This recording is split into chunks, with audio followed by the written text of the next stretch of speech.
banger! So recently this week I've had some luck selling some cards on my eBay store, guys. I just want to give you a couple tips on how I did that. A lot of you guys have been collecting your whole lives like me, have a lot of cards just sitting around in your basement, in your garage, just kind of hanging out. And you might need some extra cash for the holidays. So that's what I want to kind of just showcase in this video. 3 tips. If I only had $100, what I would do with that $100 to acquire some sports cards and then putting on my eBay store and sell them for a profit. So you guys are wondering, probably like myself, like, is this sports trading card thing a thing? But you gotta understand, guys, it's like anything else in life. Like, you buy, sell, and trade items, right? No matter what it is. If you get something at a good deal, and then you can find a customer and sell it for a profit, you make money. I'm no expert. I want to just tell you that right now. I'm just a normal guy that went back into his collection, went onto YouTube, and probably watched a lot of you guys too. So I'm here now to pass the information down. Just have a good time with it. The one piece of advice I do want to give you though, if you go in to buy the cards at the shows, make sure you guys buy what you like. A good friend of mine, Mark, from Ultimate Pastime, make sure you shoot him a follow. The whole reason for that is if you buy what you like, you're never going to be pissed if you keep that card in your collection, right? If you get stuck with a particular card because you like it, again, you're not going to be mad if you hold in your collection. But if you overpay or you just, follow the hype of all these other players and all these other people in the hobby, you're going to get FOMO, fear of missing out on certain players because you're seeing the market going like this. If you get caught with the bag and that player gets hurt, or there's too many of that same card getting circulated throughout the hobby, you're gonna get burnt pretty bad. So tip number 2, when you go to a sports trading card show, start with the dollar box and figure out a list of the players that you would want to go after and stick with those players and figure out a way to master that particular market. You guys walk into a show, right? You're gonna see all these different vendors set up. You're gonna walk around the show floor.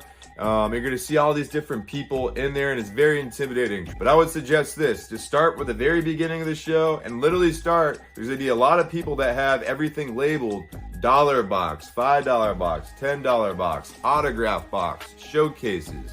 You just start with that. So what's the dollar box? All the cards in there are typically $1. And this is where I would start. When you go in the dollar box, have a list of 10 players, right? And the players that you're going to want to go after are the popular players, right? So who are the big names in sports? All right, in football, you got all your big name quarterbacks. You can never go wrong with the Tom Brady's, the Patrick Mahomes. Right now, Jalen Hurts is pretty hot with the Eagles. And then there, you want to look at things like refractors, autographs, parallels. All those different types of cards typically hold a little more value than what your base card holds. All right, a base card is typically just an overprinted card. There's thousands of these cards mass produced. I'm not saying base cards are the worst to have, depending on the player and the year. The most sought after ones are the rookie card, RC, rookie card. Hobby tip number 3, and this is the last thing, understanding how to comp a card, right? Comp. What does a card go for today in the current market? And one thing I want to take is data that has a lot of it, right? So I'm going into a dollar box.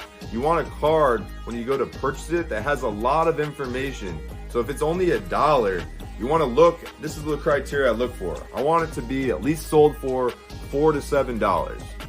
If I'm going into a dollar box, that's my rule of thumb. A lot of people have different ways of looking at it. But if I can buy something for $1, and I know it sells for $4 to $7, then I'm going to buy that card for $1. I'm going to figure out the sales history. How many of that card and that player have sold?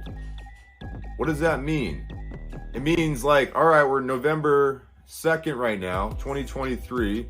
And if there's a card, right, I want to see 10 sales in the last couple months that shows me that it's selling between $4 and $7. So if I can go and buy this card for $1 at a show, I want to be able to post this card and it has real representation of sales between $4 and $7. These guys don't have time to go through thousands and thousands of cards because they got so much inventory They don't care about their $5 cards anymore because they got thousands of other cards that they're worried about because they've built the inventory over time. So again, you can figure out a way to go and pick apart the bottom of the sea, if you will.